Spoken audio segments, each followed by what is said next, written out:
Angela and her friends run a book club at their university.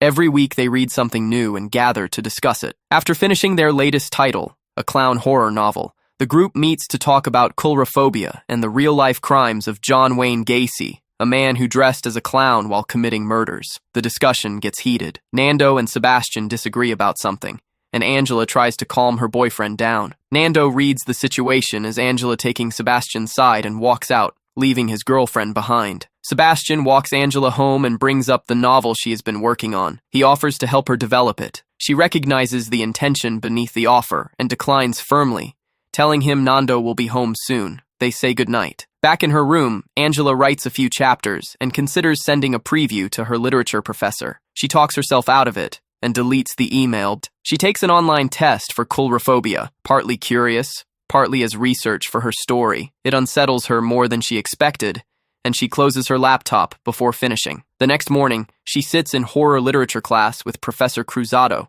who leads a discussion about cliches in the genre. After class, Cruzado calls Angela back and says he received her email. She is confused. She deleted it. She follows him to his office anyway, assuming there has been some kind of mistake. In the office, he tells her he enjoyed what she sent and asks to talk privately. His manner shifts. He moves closer. She backs toward the door and finds it locked. Cruzado steps toward her and forces her against the wall. Angela drives her knee hard into his groin, doubling him over. He recovers, unlocks the door, and hisses at her that if she says a word to anyone, her career as a writer is over before it starts. She says nothing out loud. Her friends read her face. They decide to take revenge. The plan: lure Cruzado into a staged prank using clown costumes. Angela sends him a carefully worded email requesting another meeting. Her friends buy masks and costumes and rehearse their positions. Virginia, another student, spots them making preparations outside the library and nearly derails everything. Ray decides the only solution is to bring her in, rather than risk her talking. Virginia joins reluctantly. With the group complete, Ray breaks into Cruzado's office wearing the clown costume and wielding a hammer, smashing items while the professor watches in growing terror. Cruzado bolts from the office and runs through the corridors. More clowns step out from side passages, cutting off his roots and hurting him forward. He runs directly toward Angela, who is waiting in a mask at the top of a balcony. He never reaches her. Another clown steps out in front of him and swings the hammer into his face. Cruzado staggers backward, and his heel catches the balcony rail. He goes over the edge and falls. The statue of Don Quixote on the floor below catches him. He is dead before anyone understands what happened. The group stands at the edge looking down. Nobody admits to the hammer strike. Angela says she slipped.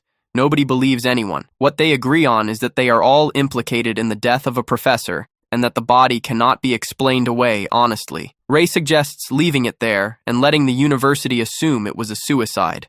Cruzado had recently gone through a difficult divorce. Angela argues for going to the police. She is alone in this position. Not even Nando supports her. Outvoted, she goes along with it. They burn their masks, sign a collective silence, and try to resume their lives. The next day, the campus buzzes about Cruzado. Angela withdraws from her friends and her boyfriend. She attends a replacement class, and Sebastian sits beside her, trying to be supportive. She asks to be left alone. He goes back to his seat. Then his phone receives a notification. A new administrator has joined the book club online. The admin goes by a clown username and sends the group a PDF titled Chapter 1. It contains a detailed account of everything that happened the night Cruzado died, written in the style of a horror novel. It knows things only people who were there could know. Everyone in the group receives it simultaneously. They gather at their usual meeting point. Shaken, Angela reads it aloud. The story makes clear that the writer intends to kill each of them one by one chapter per victim. Ray immediately suspects Virginia. She came in late to the plan and had reasons to want leverage over the group. When he raises this, Virginia reacts furiously and storms out. Angela notices something when Ray grabs her arm. Virginia was carrying sheets of paper covered in disturbing drawings. The meeting ends without resolution. The next morning, Angela is in the changing room when she notices a red light behind her. She turns. A clown stands at the far end of the room. She screams. When other people rush in, the figure is gone. She tells herself it is stress. Outside, Sebastian intercepts her and tells her Chapter 2 has been published, titled The Elimination of the Child. She reads it. Virginia has apparently fled to her mother's house, waited at a bus stop, and watched the lights around her go out one by one. The clown appeared from the dark. She ran to an abandoned building with the clown closing the distance behind her at full sprint. He caught her from behind, drove her down onto her stomach, and the fall sent a nail through her abdomen. While she lay there, the clown climbed over her, raised the hammer, and drove the pointed end through her mouth and into her skull. She was gone in seconds. Angela and Sebastian go to the abandoned building. No blood, no body, no sign anything happened. They look up. Written in blood on the high ceiling above them, the word, "Continue." Eva intercepts them outside and says she has a method for identifying the clown. In the library, she explains, whoever is behind this must have read the original clown horror novel from the last book club meeting. She pulls the borrowing records. The only people who have checked out clown horror books recently are the club members themselves. The clown is one of them. While Eva speaks, Angela receives an audio message from Nando and steps away from the group to listen. The next message is text from the clown's account. Horror books don't stay here. She looks up from her screen. She asks if he is watching her. He confirms it. She walks slowly down the corridor, listening. Footsteps behind her. She turns. A figure in full clown costume stands at the far end of the corridor and holds perfectly still. Angela breaks and runs, cuts through a shelf section, and presses herself into a dark gap behind a bookcase. The clown locates her anyway. She hears the footsteps circling toward her position, closer with each pass. She pushes out from behind the case and runs. She nearly collides with Nando around a corner and grabs him in relief. Then she sees a clown mask in his jacket pocket. The group closes in on him.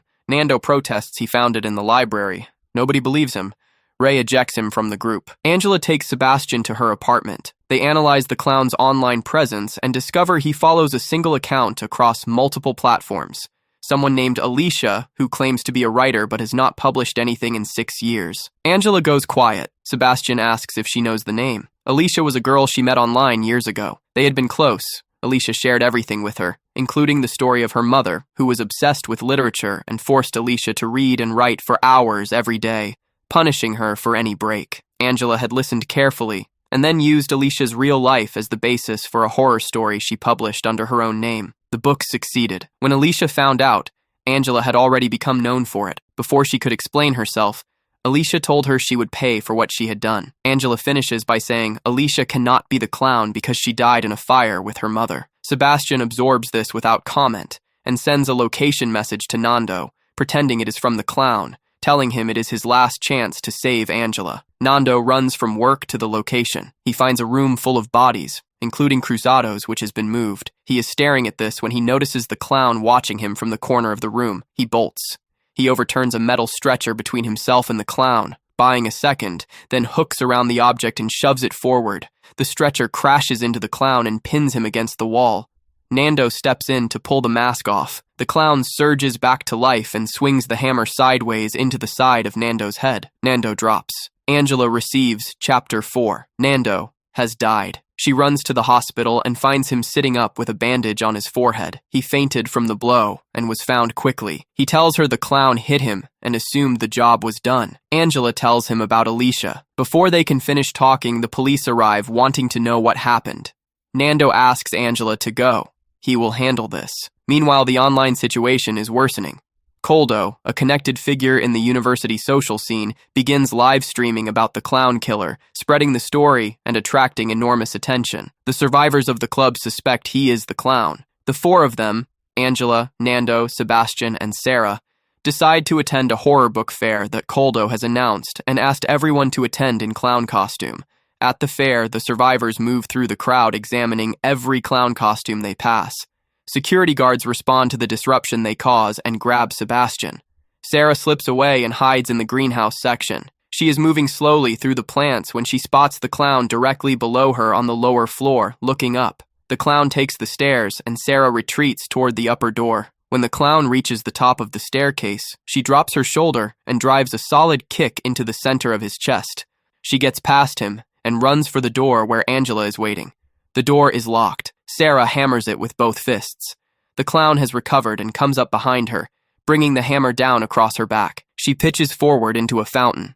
Angela watches her friend go under and cannot reach her in time. Outside, a bloody figure in a clown costume collapses in the middle of the crowd. Sebastian kneels and pulls the mask off. It is Coldo. His throat has been cut. He cannot speak and loses consciousness within seconds. Nando sees this and also sees Ava standing nearby holding a hammer. Ava insists she is innocent. Angela's blood pressure drops and she collapses.